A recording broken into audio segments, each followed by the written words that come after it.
Hello, and welcome to a brief overview of moral character development. My name is Bill Hewitt, and I am Professor Emeritus at Valdosta State University and Adjunct Professor at Capella University. Developing moral character has been a social and cultural concern across the world for many centuries. In the United States, it was a primary concern for parents and educators from the beginning of formal schooling in the 1600s. Beginning in the latter half of the 20th century, schools began to emphasize academic achievement because it addressed another parental concern. Those with higher levels of schooling were more likely to be employed and enjoy an increased standard of living. For example, those with a bachelor's degree are likely to earn more than twice as much per week as those without a high school degree and reduce their unemployment rate by over 60%. Those with graduate or professional degrees have on average even higher income and lower unemployment rates. However, recent research completed by the Pew Research Center showed that parents continue to be concerned with moral character development. They found that 94% of parents who responded to the survey wanted their children to be honest and ethical, and 88% wanted their children to be hardworking. Parents also wanted their children to be someone who helps others in need, be accepting of people who are different from them, and to be ambitious. A major influence on the increased attention to academic achievement was the use of standardized tests to easily measure it for large groups of learners and report the results for individual learners, as well as by schools, school districts, states, and the nation as a whole. Unfortunately, no such assessment system was developed for readily assessing moral character. However, there has been efforts to address this deficiency.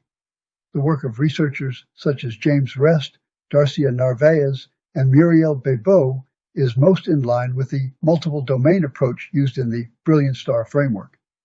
They developed an approach that resulted in the development of the Defining Issues test. Rest and his associates described the foundation of the Defining Issues test as a neo-Kohlbergian approach that integrates Piaget's schema theory into its formulation. The approach focused on the development of skills in 4 categories: ethical sensitivity, with an emphasis on the perception in moral and social situations, including the ability to consider possible actions and their repercussions in terms of the people involved; ethical judgment, with an emphasis on the consideration of possible alternative actions and the rationale for selecting one or more as best; ethical motivation, with an emphasis on the selection of moral values most relevant to the situation and the commitment to act on that selection; ethical action, with an emphasis on the ego strength combined with the psychological and social skills necessary to carry out the selected alternative.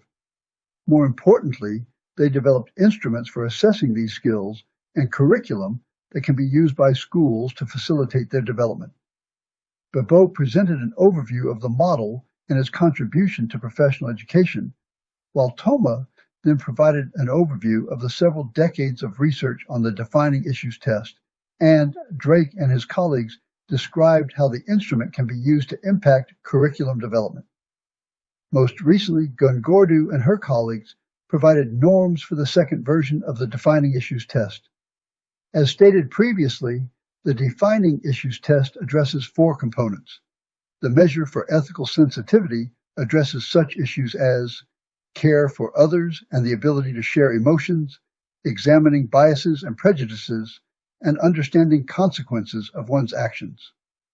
The measure for ethical judgment addresses such issues as knowledge of rules and practices, analyzing a situation and deciding right and wrong, and planning future actions and reflecting on the results of such action.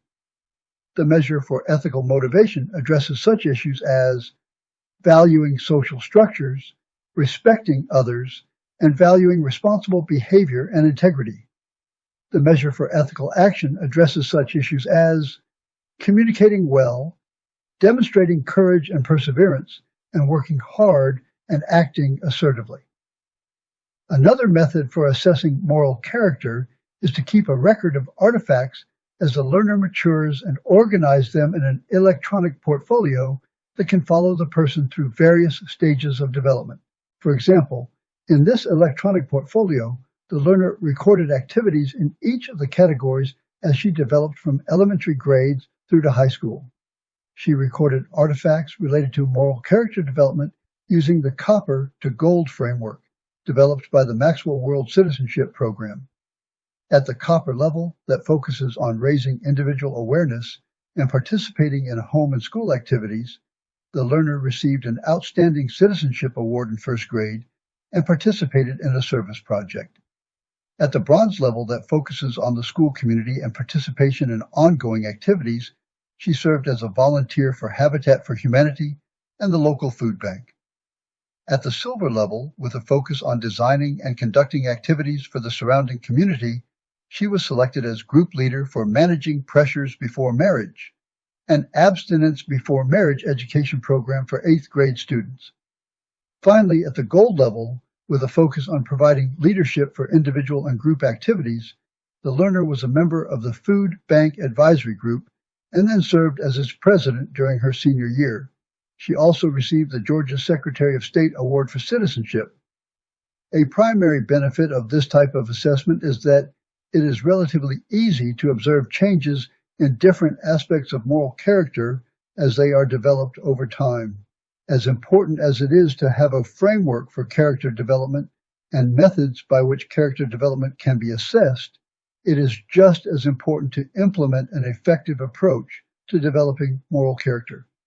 Unfortunately, at this time, there is no universally affirmed approach to values and moral character. However, there are 5 approaches that receive the most attention. The first is inculcation. The approach proposes that moral character can be instilled by teaching specific values and behavior. Its foundation is behavioral learning theory. A second approach is Kohlberg's moral development theory that focuses on the development of ever-increasing levels of moral reasoning. Its foundation is Piaget's cognitive development theory. A third is the analyzing values approach, with an emphasis on rational thinking and reasoning.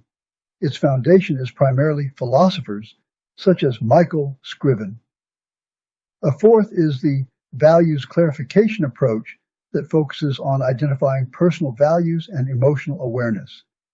Its foundation is humanistic theorists such as Abraham Maslow and Carl Rogers. A fifth is an action learning approach with a focus of putting thoughts, feelings, and values into action. It is most similar to the defining issues approach discussed above. No single approach is likely to work independently, as moral development includes thinking, valuing, planning, and behaving in situations that involve issues of right and wrong. That is, the 4 components of the defining issues framework must be included. Based on the research on moral development over multiple decades involving multiple approaches, it appears there are 4 basic principles that should be included in a holistic approach. First, the selected approach must be sensitive to the age, level of holistic development, and the socio-cultural context of the person. That is, the approach must be flexible enough to address changes in the individuals and the environments within which they live. Second, in order to be flexible, the approach must utilize a variety of methods. These can be drawn from the approaches discussed above. Third, the approach or approaches must be utilized by parents, educators, and others involved in the child or adolescent's life over a long period of time.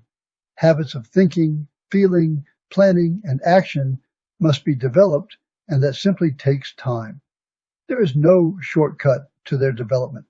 Finally, the efforts to address moral development must be implemented in a wide variety of contexts so that the individual can think, value, plan, and act in a morally consistent manner, even though the environment or circumstances might change.